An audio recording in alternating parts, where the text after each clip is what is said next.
nagtuturo ka ng kasinungalingan, tumahol yung aso. O ininterpret ko yon. Ano bang interpretasyon ko yon? Tumigil ka na, tumigil ka na. Pwede kong interpretahin ninyon, sinungaling ka, sinungaling ka, sinungaling ka. O imagine yung aso na tumahol, ma-interpret ni INC Deacon Cesar Sinita na ang ibig sabihin daw ay sinungaling ka, tumigil ka na, ano daw? Kumuha ka ng mga marurunong sa buong mundo. Sabihin mo kung tama ang interpretasyon ko. Tanungin mo, ha? Pag sinabing mali ako, pareho mo yon, bobo. Yung aso dyan, yung aso mo, tumahol nang ikaw ay nagtuturo ng baluktot, ng nagsisinungaling. Di ba? Nagtuturo ka ng kasinungalingan, tumahol yung aso. O ininterpret ko yon. Ano bang interpretasyon ko yon? Tumigil ka na, tumigil ka na. Pwede kong interpretahin ninyon, sinungaling ka, sinungaling ka, sinungaling ka. Yon. At sino ba ang tumigil ngayon? Sino ba ang tumigil? Sino ang nagtuturo ng kasinungalingan?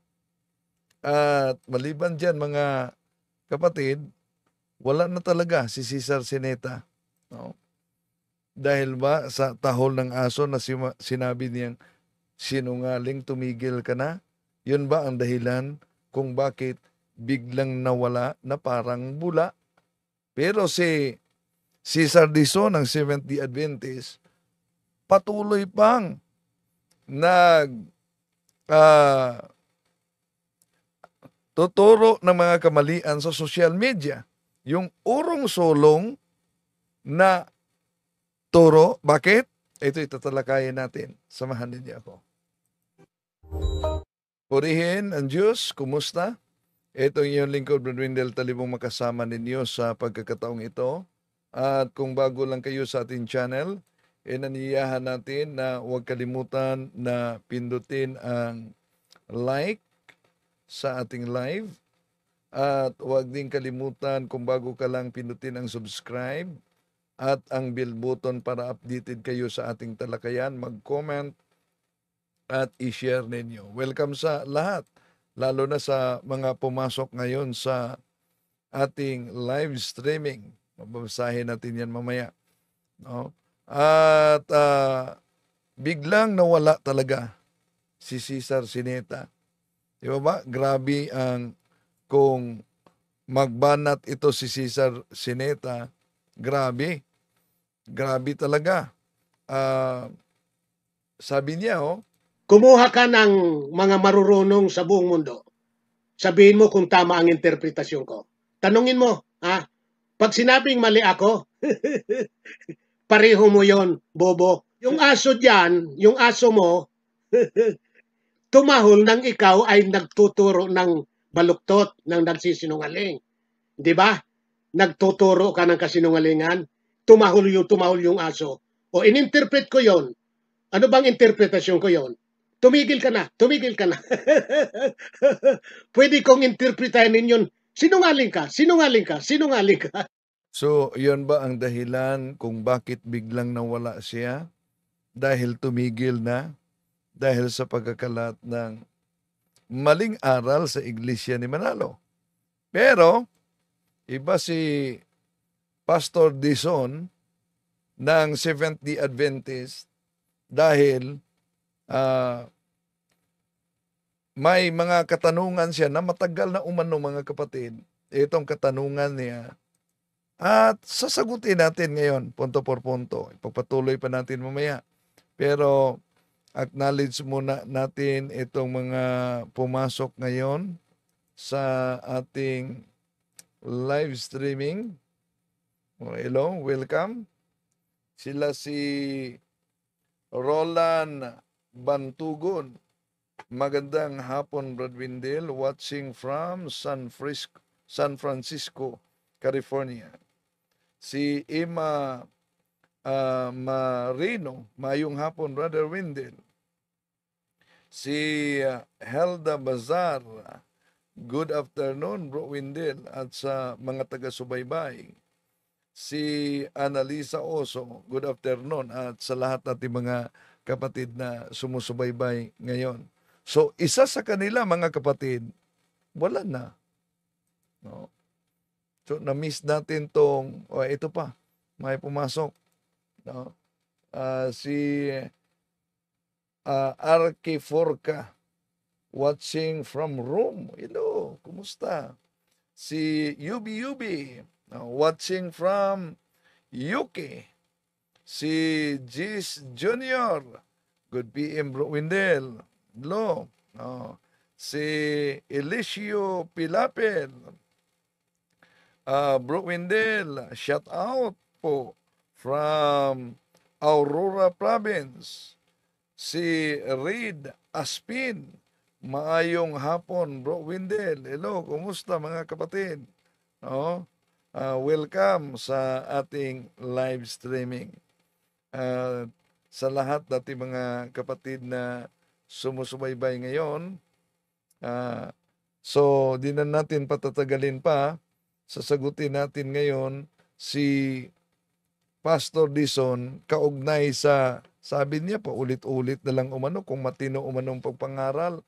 Acknowledge natin muli itong pumasok si Jerry Sibayan. Shout out bro from Tagbilaran City. Si Miriam Fidalis. Hello sa lahat nating mga kapatid. No? Okay.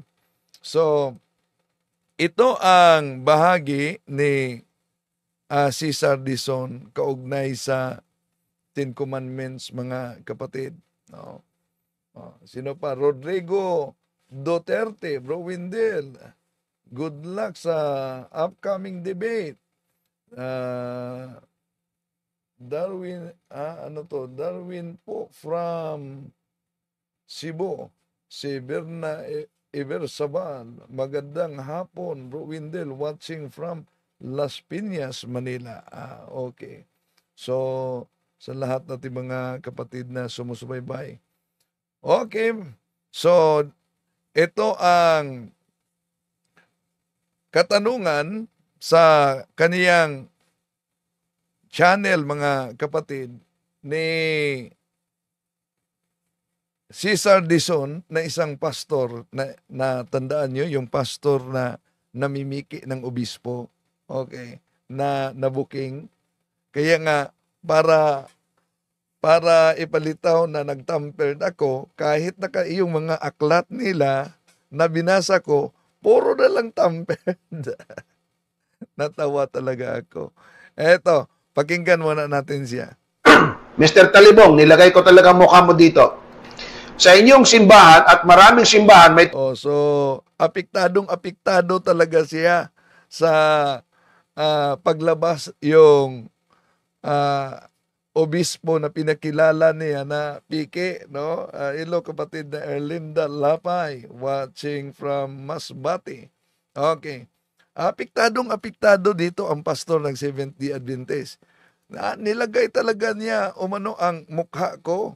10 Commandments dyan na nakalagay. Tanong ko sa inyo, itong 10 Commandments na ito, Mr. Talibong, lalo tigit itong 10 Commandments na nagsasabing, mangilin ka tuwing linggo at pistang pangilin, para na kung sirang plaka nito paulit-ulit, tatlong... Para lang umano siyang sirang plaka paulit-ulit. Buti naman na pansin niya na nagiging parang sirang plaka na siya paulit-ulit. Sira na talaga. Okay, tuloy natin. Taong singkad na to, tanong ko sa iyo, saan mabasa itong 10 Commandments ng Romano Katoliko? Well, natural, sa Bible, mabasa natin. Pero ito, ituloy muna natin siya. Kung matitino kayong mga ngaral. Kung matitinong mga ngaral. Kung matitino talaga na mga ngaral, una, di natin kalimutan mga kapatid na ang aral ng simbahang Katoliko, we are not Bible alone. Di ba? Ang aral ng simbahang Katoliko ay nakabatay sa magisterium, teaching authority, yung tradisyon, at yung Bible. Hindi lang kami Bible alone tulad sa inyo. Okay. Pero Saan ba yon nakabatay? No? Isa-isahin natin mga kapatid. Una, yung sabi niya na may ipangilin umano sa linggo at sa mga piyesta. No? Ito, balik natin. Okay? Asa itong Ten Commandments ng Romano Katoliko. Kung matitino kayong mga ngaral. Okay? At kasama ka na lang din, Mr. Pati si Mr. Curious Catholic, panawagan niya. Linggo at Pistang Pangilin. Piyestang Pangilin. Para na kung sirang plaka nito paulit-ulit, 3 taong singkad na to. So, para na daw umano siyang sirang plakang paulit-ulit. Buti na, napansin niya. No. Okay. Una, saan mabasa yan na ipangilin ang linggo at mga piyestang pangilin? Una, nakabuod yan sa Biblia at sa magisterium ng Simbahang Katoliko. Dahil ang Simbahang Katoliko, hindi po kami ay tulad sa inyo na Bible alone, sola scriptura. Ang pinagbatayan ng teaching authority namin, of course, yung magisterium teaching authority. Yung magisterium mula sa Latin na ibig sabihin instructor o governance. Now, ngayon, sa Biblia, ano po ba ang sabi ng ating Panginoong Hesus kaugnay sa teaching authority? Una, doon ni San Pedro. Di po ba sabi niya sa Biblia, tingnan natin mga kapatid, San Juan Kapitulo 21, versikulo 15 hanggang 17. Pagkakain nila, tinanong ni Jesus si Simon Pedro, Simon, anak ni Juan, iniibig mo ba ako ng higit sa mga lahat na ito? Opo, Panginoon.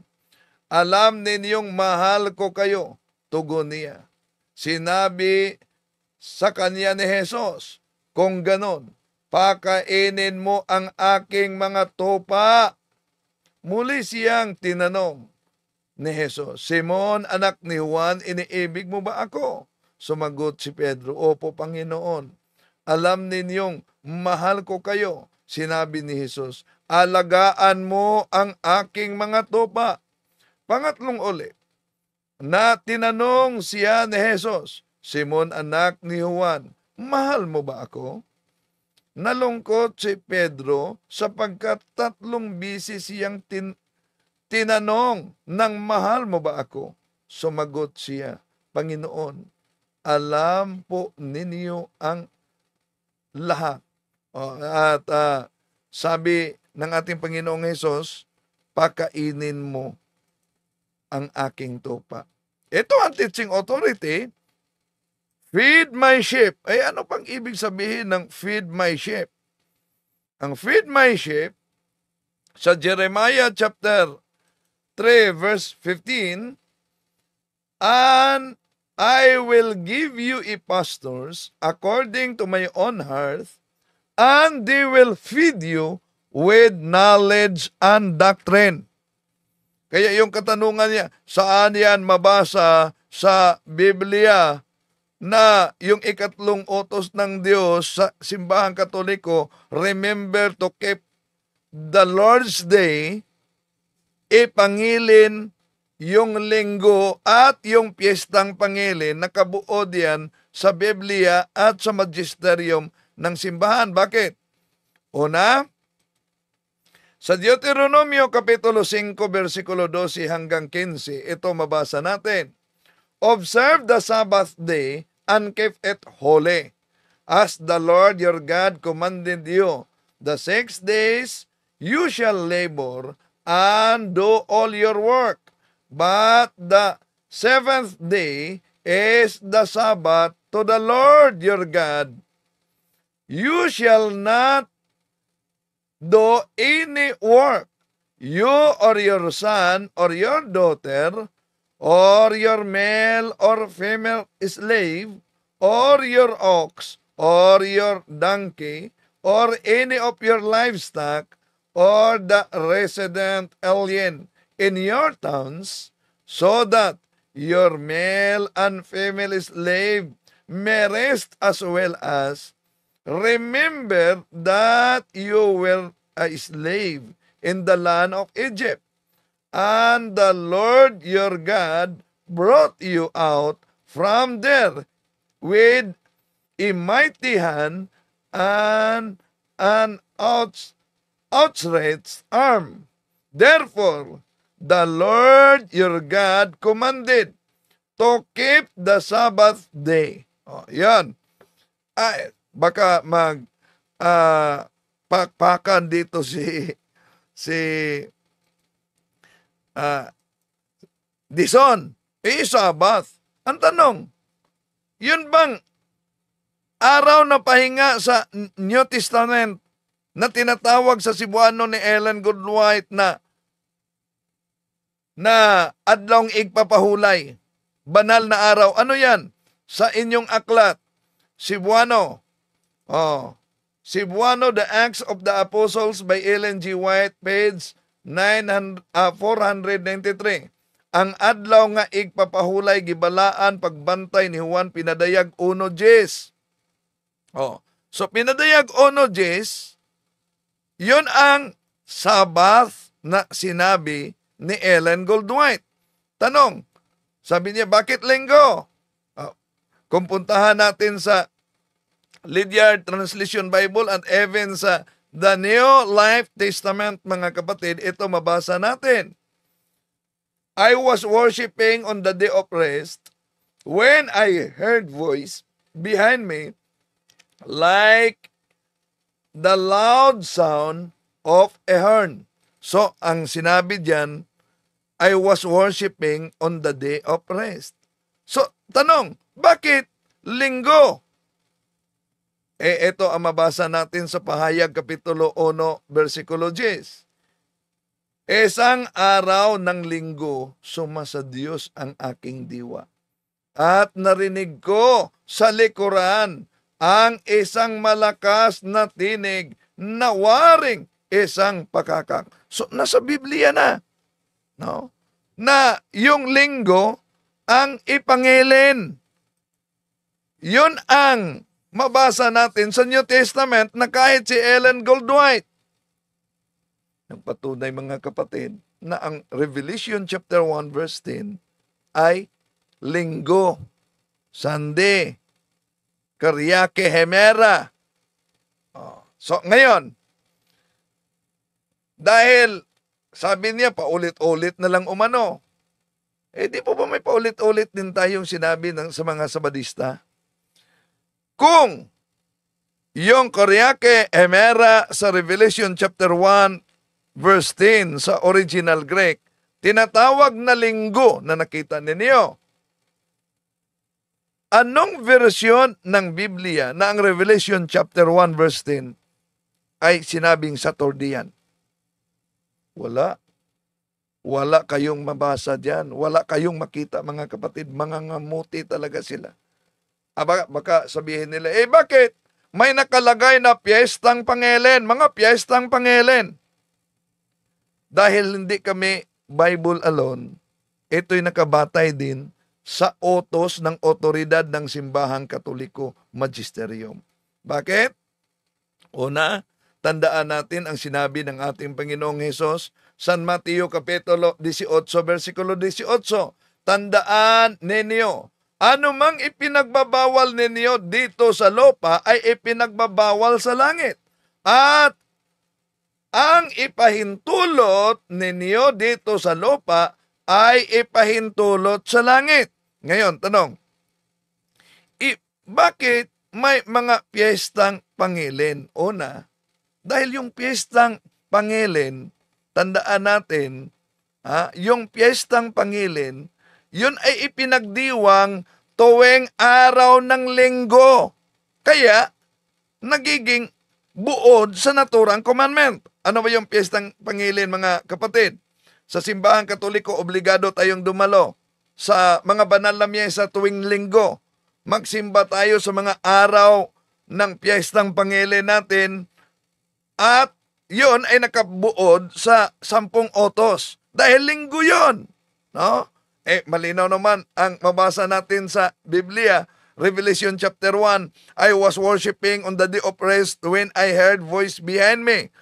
Sa Spanish Bible, yo poy en el Espiritu en el día del domingo. Batay sa canon law, number 1247, yung Enero 1, yung dakilang kapistahan ni Santa Maria Ina ng Diyos, linggo yan, na ipinagdiwang natin. Yung Disyembre 8, yung kapistahan ng paglinis, kalinis-linisang paglihi sa Mahal na Birhen Maria. Yung Disyembre 25, yung dakilang kapistahan sa pagsilang ng ating Panginoong Hesukristo. Ang mga araw na yan ay ating ipinagdiwang ang kapistahan, ang miyesa tuwing araw na linggo. Kaya yung paulit-ulit mong tanong ay sinagot natin. Baka sabihin ni Dison na dapat mabasa sa Biblia letra por letra na may karugtong na mga piyestang pangelen. Hindi kami sola eskriptura. Ang pinagbatayan ng aral ng Simbahang Katoliko, Magisterium, Teaching Authority, Tradition, and Bible. Halimbawa, kung puntahan natin yung sabi ni Dison, alam nyo, may pahayag siya. Biglang kumambyo itong si Dison. Ito, Kung agbasyan ninyo kung sino yung pinakamatanda, ay siyang magiging totoo, magkakaproblema kanyang kaibigan. Halimbawa po, ayon sa Roman Catholic Church Wikipedia, ayon sa kanilang claim nila ito kapatid, claim nila ito. Claim umano. Ayon sa kanilang, mabasa ba dyan sa binasa mong Wikipedia na claim lang ito? Pero may history gagamitin sila. May mabasa na the history of the Catholic Church claimed by the Catholic Church to be founded, was founded by Jesus Christ. Okay. So, may mabasa kasing claim. Natural naman, dahil ang daming umaagaw ngayon, di pa ba? Halimbawa, pag ang lupa mo ay inaagaw, wala ka bang karapatang i-claim yan? So, kung tutulan ninyo na hindi ang ating Panginoon Jesucristo ang nagtatag sa Simbahang Katoliko, di ihayag ninyo, batay sa mga ebidensya, sino ang founder ng Simbahang Katoliko na matagal na ninyong tinira. Ito, sabi niya, claim lang. Pero magtaka kayo, dahil dito, biglang kumambyo. Ang kanilang founder ay si Jesus Christ. Hindi ayon sa bersikulo ng Biblia, kundi ayon lamang sa kanilang sacred tradition. Tradisyon lang ito. Sacred para sa kanila at galing lang din sa kanila. Okay, galing lang sa kanila, hindi daw sa Biblia. Walang bersikulo sa Biblia. Walang bersikulo sa Biblia dahil para kay Cesar Dison, sola escriptura. Okay? Pagbigyan natin dito si Dison, pagbigyan natin. Pero, ito napansin natin, sa opisyal na aral ng Seventh-day Adventist kasi mga kapatid, lalo na sa kanilang aklat na ang pamagat ay The Voice of Prophecy. Alam niyo ba? Ano ang nakasulat sa aklat nilang The Voice of Prophecy? Ito, The Voice of Prophecy. P.O. Box 280, Cagayan de Oro City. Nabasa niyo ba yan? Katoliko ang iglesia. Oo, Katoliko ang tunay na iglesia. Ito ang iisang katotohanan na wala mang sinong protestante na kokontra. Kahit pa gaano siya na nag-aral sa Biblia. Cebuano kasi mga kapatid, no? So ano ang mabasa diyan? Katoliko ang iglesia. Ibalik natin kay Dison. tutol siya sa binasa niya dahil wala daw umano. May mabasa tayo letra por letra. Ang sabi nila, tampered yan na Bible. So, tinutulan niya. Dahil tampered daw. Yun lang ang kanilang alibay, tampered. At tandaan natin, kahit sa korte, alibi is the weakest of all defenses. Okay, tuloy natin mga kapatid. No? So sabi niya, walang mabasa sa Biblia na ang Katoliko ay tatag-claim lang yan. Ngayon, pinakita natin. Pinakita natin ang official na pamplito ng Seventh-day Adventist, The Voice of Prophecy Friendship Course. Cagayan de Oro City. Katoliko ang iglesia. Oo, Katoliko ang tunay na iglesia. Ngayon, kung ang argumento niya dapat mabasa sa Biblia, sige, huwag kayong gagamit sa ginamit ko na salin. Dahil ang alibay ninyo, ang salin na yan ay tampered. Sige, saan mabasa sa Biblia itong claim ng The Voice of Prophecy na Katoliko ang iglesia? Saan? Aber, tingnan natin ang sola escritura. Pero, yun ang sabi ko, mga kapatid, biglang kumambyo dito si Dison. Katoliko din kami. Ibig sabihin universal. Katoliko din kami. Ibig sabihin universal. Katoliko din kami. Ibig sabihin universal. Kumambyo, di mabasa sa Biblia, Katoliko, tatag ng ating Panginoon Jesucristo. Pero nang nakita na may mabasa kahit sa kanilang The Voice of Prophecy na Katoliko ang tunay na iglesia, ano daw? Ano daw sila? Nasa badista? Katoliko din kami. Ibig sabihin universal. Katoliko din kami. Ibig sabihin universal. So, andaling kumambyo, ano? Pero, sa tira niya, kaugnay sa simbahan Katoliko, ano yung tira niya kaugnay simbahan Katoliko? Balik natin. Wikipedia. Ayon sa kanilang claim nila ito kapatid, claim nila ito. Ang kanilang founder ay si Jesus Christ. Hindi ayon sa bersikulo ng Biblia, kundi ayon lamang sa kanilang sacred tradition. Tradisyon lang ito. Sacred para sa kanila at galing lang din sa kanila ang angkin na ito. Walang bersikulo sa Biblia na si Jesus Christ ang nagtayo ng Roman Catholic Church. So, walang bersikulo sa Biblia na ang ating Panginoon Jesucristo ang nagtayo. Kaya kung walang bersikulo, di dapat paniniwalaan. Kaya nga, ibalik natin sa kanya. Asan kayo nanguha? Dahil di kayo tatanggap sa may mabasa kahit protestante dahil para sa inyo, tampered na Bible yan. Ito, Katoliko ang iglesia. Ayon sa Seventh-day Adventist. Oo, Katoliko ang iglesia. Sige. Kundi paniwalaan, hindi mabasa sa Biblia dahil sola escritura kayo. Yung sinabi sa The Voice of Prophecy, Katoliko ang iglesia. Saan nyo yan kinuha? Di, biglang kumambyo. Katoliko din kami. Ibig sabihin universal. Katoliko din kami. Ibig sabihin universal. Lalo na kung ang argumento niya, mga kapatid, pag di mabasa sa Biblia, di dapat maniwalaan.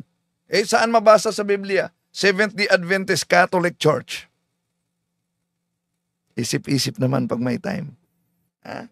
Okay. Mga kapatid, balik natin muna yung mga pumasok dito. Hello, Sister Eden Au. Kumusta kayo? Mga kapatid natin dyan. Beatrice Lambayong. Si Maritis Kento. Kuya Dison, tara na. Be Catholic. Huwag na kayong gawa-gawa. Si Alfred Valle. Kung mabasa nga ang Katoliko kamo na di ay na. Santa Iglesia Katolika Romana man mo, oy. Nako, ikaw talaga, napaka joker mo talaga. Anong mabasa sa tinatawag na Gloria Encyclopedia Volume 5, page 106. Catholic Church, Greek Catholicos Universal. Term generally applied to the divine society founded by Jesus Christ and endowed with the outpouring of the Holy Ghost on the day of Pentecost. Hence, often called Roman Catholics. Hindi lang yan. Ikaw ba'y Sabadista ka ba? Si Ernie Makagaling, hello bro, watching from Oriental Mindoro. Ikaw ba'y Seventh-day Adventist? O sige. Meron ka nito. Baka gayahin mo yung mga kasamang Seventh-day Adventist na nagsabing, di mabasa ang binasa ni Wendell Talibong. No. Bakit? Page 567. Siya yung aklat. Anong mabasa dito? Catholic Church headed by the Pope. So ito, Catholic Church sa aklat ito ni Ellen Goldwhite, headed by the Pope. Edi kung i-claim ng Sabadista na sila ang Catholic dahil mabasa sa ibang salin, edi under sila ng Papa. Ano ba yan? Okay. Arne de la Cruz, hello? Excited na ako sa paglampaso sa mga SDA ni Ellen White. Ngayong August 4, bro. Darwin Hare from Cebu. Viva Catholica. Okay. So, si Moymax Official. Nice one. Idol Wendell. Priscilla Madora. Proud to be devoted Roman Catholic watching from Sibulan. Nawala. Negros Oriental. So, maraming salamat mga kapatid. Viva Cristo Rey. Viva Virgin Maria. Maraming salamat. Hanggang sa muli, itong inyong lingkod, Brad Wendell Talibong. Mamaya, ako ang inaatasan pa ng punto por punto para magtalakay mga kapatid. O sige, patuloy natin si Cesar Dizon na maraming salamat. Itong inyong lingkod, Brad Wendell Talibong.